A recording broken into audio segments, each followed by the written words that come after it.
How's it going, doggy people? I hope you all are doing well. I saw this a little while ago and I thought, oh, great, this will be a good one to go over. Prong collar, animal cruelty, and police in Switzerland, dog training advice. And how he talks about the prong collar police and this and that. So apparently this is Robert Cabral, if you don't know. I've done a video on him before. He tried to strike me for copyright, infringement, even though I was within my rights using it for fair use act, using for criticism, educational purposes, had my own dialogue in it. I wasn't just strictly uploading his video, but he didn't like that. So, I don't know. We'll see how this one goes. Anyway, we're going to see what he happens to say about this. Goes out to Mimi. Says, hi, I'm from Switzerland, and someone near where I live was convicted of animal cruelty because she went on a walk with her dad's dog, and the dog was wearing a prong collar. Police apparently caught her in the act. It was in the newspaper, and people... Very interesting. So she was convicted for simply walking her dog with a prong collar. I mean, I don't know anything else about, obviously, other than, hearing this. I mean, I think it's good. Like, the tools are outlawed there, clearly. And so they had to have it, shipped or imported or something there somehow, I guess. But that's interesting. I mean, I don't know if they had explained that to her or it was unknown to her or she lives under a rock or whatever. But, I mean, they're pretty strict. I mean, I can appreciate that. I hope that there wasn't a lot of, harm or other misfortune brought to them, if they simply didn't know. But if they did know and they didn't care, then, I mean, that's what you get. Online say how stupid she is and how the $1,000 fine wasn't enough. Well, these people are morons. I'm shook. Well, I will say that, dang, $1,000. That's a lot. And that's, I mean, I would love it if that was here. I'm glad they take animal cruelty very seriously there. I mean, hence why they don't have the, the use of such tools. I mean, I don't think she should have gotten more. I don't know how she was using it. If she was simply just walking with it, that's different than, doing what a lot of trainers like him do, where they're, popping it, they're forcing a dog over threshold, they're, making the dog very nervous, or other trainers like Jeff Gelman and other people who make their dog yelp with it. That's, I would say that they certainly deserve that and more, but, since I bought a prong collar for my service dog the other day because I want to fly with him and he needs to really, really, really heal. Not for 5 minutes. So your dog is not ready for service work then. Okay, people just throw shock collars and e-collars and prong collars and slip collars, all these things on service animals. To me, that doesn't mean that means that dog is not ready for service work. You are just forcing them to comply in something that's probably they may not be fit to do. It doesn't mean that they can't be a wonderful pet or they can't do anything else. Just service work is very specific training, and not every dog you get will be okay for that. I mean, I don't know, I'm making up a number. I heard somewhere either 90 or 80% of the dogs that go through, specific training for that in, companies and groups that do raise them from puppies, a big percentage of the dogs don't make it through because it's just not a fit for the dog. You have to have a very specific temperament and at least 2 years of training and this and that. So just getting a prong collar and just popping your dog over and over and over and over again, to me, I was going to say that person should be fined, but, I'll probably have a bunch of people, claiming on me. But, I mean, I will say that the dog, in my opinion, is not ready for service work, especially not to fly. And if you need them to heal, you really, really, really need them to really heal, then you need to take the time to teach that. Why should the dog you're basically forcing the dog. And they're not ready for service work. And it's probably not going to be a good idea. You're going to be struggling with your dog, for however many years. And it's not fair to you. It's not fair to the dog, most certainly. I mean, of course, I feel for people, but I'm here talking for giving a voice to the animals. Because I see so many animals being held back and forced into this and that. And, you have 16 collars on the animal and this and that. I mean, not literally, I'm exaggerating, but you know what I mean? These dogs, it's not right for them. Just like some dogs that may be herders are not good with sheep, or dogs that are livestock guardians are not good for watching the chickens. but for 1 to 2 hours. Guess I'm going to have to use Jesus. something else unless I want to be in the news. A dog just loses interest in treats after 20 to 40 minutes. 20 Well, to 40. then that's, again, you're still in the training phase. Your dog is not ready. If the point about using treats is that you don't rely on them forever. You're just like, these people say that you don't rely on the tools, but you do. Every dog that these people have is always going to have a prong collar on the rest of their life. Always going to have a choke chain used on them. Very likely having some kind of e-collar strapped to them. With treats, like, when they say when you do it properly, you don't have to rely on it. With treats, we actually don't rely on it. But you rely on your stupid little remotes hanging from your neck. You rely on these prong collars and whatnot that have to have special coverings on them to hide them, where they have to be, certain colors so they hide in the fur. Like, why do you think we do that? It's for a reason. And if you're relying on keeping your dog is not ready. End of story. Your dog is not ready for service work. They're still in training. 40 minutes. Try 5 to 10 minutes. It's silly. My dog trainer even asked why I want my dog to heel and suggested never to ask for a heel more than a couple of feet at a time. Well, your trainer's a moron. And anybody... So he's just judging and saying this. Well, I think you're a moron. I think you're an idiot. I think you're a dangerous trainer. Just my opinion. I say that from my experience of watching your videos, watching you train. This other person is just having their own ego and saying, well, this person says I shouldn't do this. Maybe that person, that trainer, said you shouldn't expect it for more than a couple of feet because the dog is still in training. That trainer sounds like they probably already know the dog is not ready for a 2-hour heel. You, as the person, whether you need a service animal or not, sound like the moron to me. That's just my opinion. Who's doing this stuff, and this is happening all over the world. Now, there's just recently saw something in New York. They're trying to ban e-collars. Good. And trust me, they're going to ban e-collars because they're saying they're shock collars. They are. They're not shock collars. Yes, they are. They will take an e-collar and put it on a dog, put it on a person, and turn it up to 100 and fry the person. The person goes, wow, we can't put that on a dog, never knowing that there's a level 1, 2, 3, all the way through 127. Why do you need that many levels? What dog on this planet needs 127 levels of electric stimulation? And dogs have far thinner skin than we do. They have 3 to 5 cells per skin layer versus humans who have 12 to 15 cell levels between each layer. And he's saying that they fry them as if it's fact. I don't know when they use them. I've used it on myself. I can feel it. I've used a mini educator. All these ones that these people use, all these high-end ones. I didn't buy it. I used one from a friend, but I felt it at 6. I've heard dogs yelp at 4. That is as asinine as somebody taking a leash and smacking a person across the face with it and saying, we shouldn't have dogs on leashes. No, that's not the same. That's not the same. That would just be animal cruelty. That person should not have a dog. But the fact that you refuse to learn after your 40, 50 years that you're going to claim that you've been doing this, you have 1 year of experience 50 times versus 50 years of experience 1 time, which means you have changed. You're just repeating. You're in an echo chamber. You're repeating over and over and over again the one thing you learned. Correct a dog. That's it. This is going to force, banning these things are forcing people to actually learn more appropriate and, yes, humane ways to train a dog. And not relying on a button to train their dog.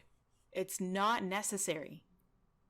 It works, yes, but it's not necessary. So Switzerland has turned a corner, like so Good many for you, European Switzerland. countries, with these animal rights Awesome. morons, nuts, Really? idiots. Really? Because people care about the rights of their animals, that they're morons, nuts, and idiots? Okay. Whatever you say. Who are really destroying society for animals. Really? So No. They are not. Society has ruined society for animals.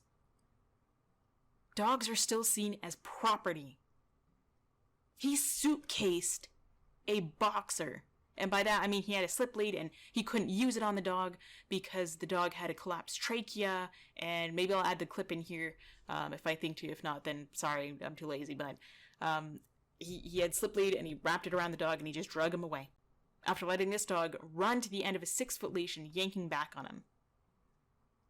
Because he thought, that's just what the dog needs. And he found out the boxer, it was in a shelter, of all things. And then he says, oh no, they say this dog has a collapsed trachea. Oh, okay, well I can't train with him. I was going to give up because I can't correct the dog the way I feel it needs it. Incompetence. And just straight up ignorance and just being blind. I think they're trying to help animals. They're not. They're destroying it because dogs can't be trained. There are certain dogs that can't be trained. And this is a very... What do you mean certain dogs that can't be trained? He says it as if it's fact. Of course they can be trained. They can't be trained with your methods. They can't be trained by simply shocking it out of them. They need very specific help that you cannot give them. And once this kind of, if it ever goes away, if they are ever banned, you may be out of work, or you will be forced to learn a different method. And so will a lot of owners out there. And that whole ego and the whole opinion of what people think versus the actual fact that dogs do not require the method that he uses to learn. They can, but they don't require it. It's not necessary. I mean, yes, dogs need boundaries and limits. That's necessary, just like with any social living creature. But they do not need aggressive training collars to learn. Bias and prejudice movement. Because you're saying that if a it's dog not a bias is and trained with prejudice cookies, movement. it has a right to live. But if it needs anything more, any more help, the dog should be killed.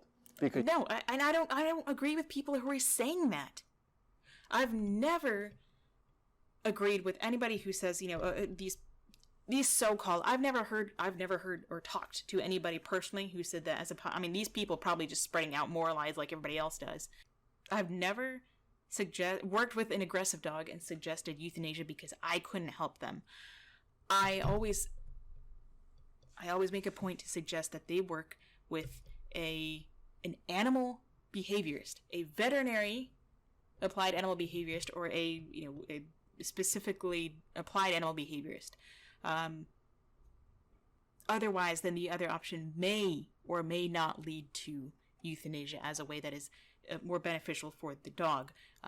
But I never, ever have told someone that, this dog should be euthanized, and that's the only end option. And I've only said that to 2 clients that I can remember.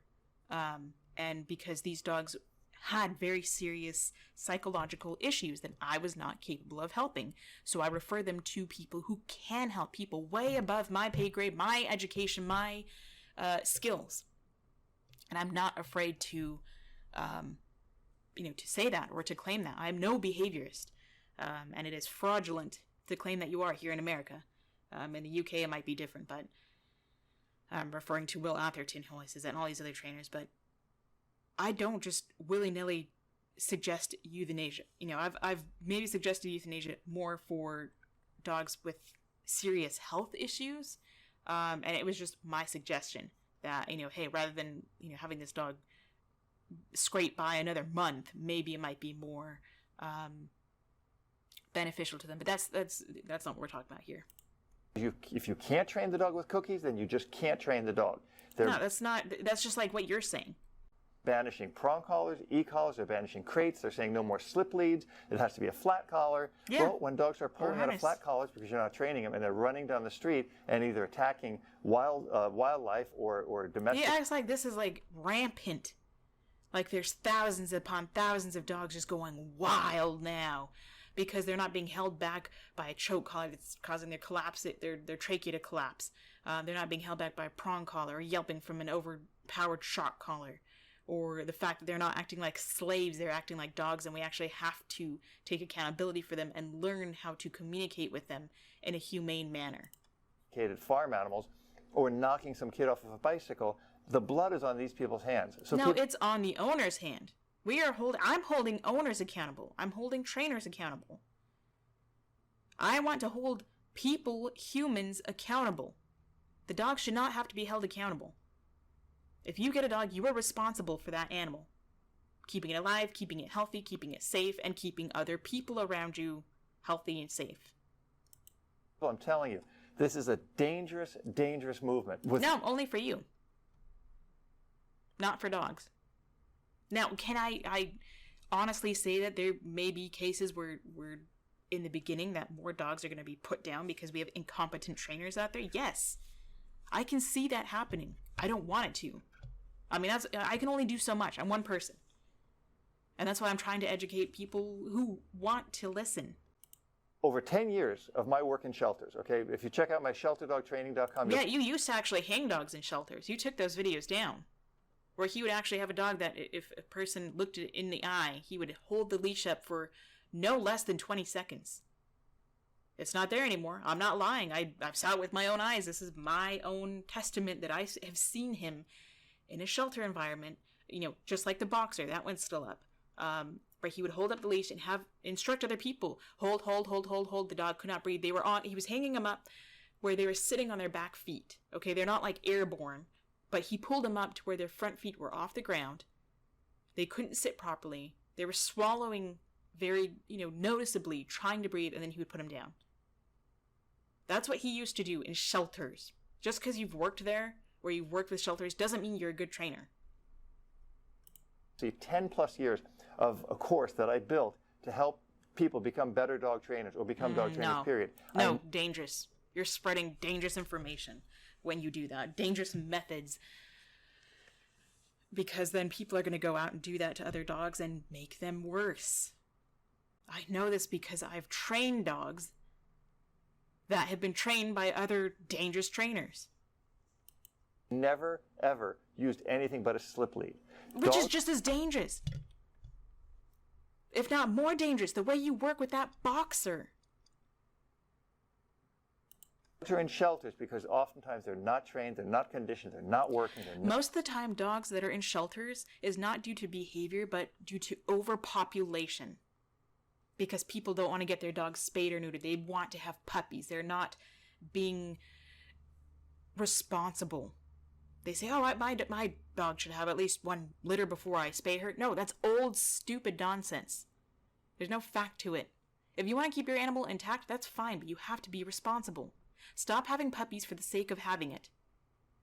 Backyard breeders, puppy mills, even breeders that are just hoarders. So I'm going to end this here. I've been talking too long. I thought it was going to be a really short video. I mean, it's only 3 minutes long. I've probably been talking for 20. I hope not, but we're going to end that there. I just think he's just an idiot. So sorry, I know this was a very negative video. I kind of figured that it would be, but I didn't think it would, go this long. So hope you all enjoyed. Hope you all are doing well. Go give your little loved ones some snuggles and some cuddling. I'm going to do that now with my Shiba and wherever my ferret is. And just have a good day, or the best day you can have, and just make sure to try to remember to breathe, which is what I always remind myself to do, is just breathe. And hopefully you all have a wonderful day. And until next time, stay positive.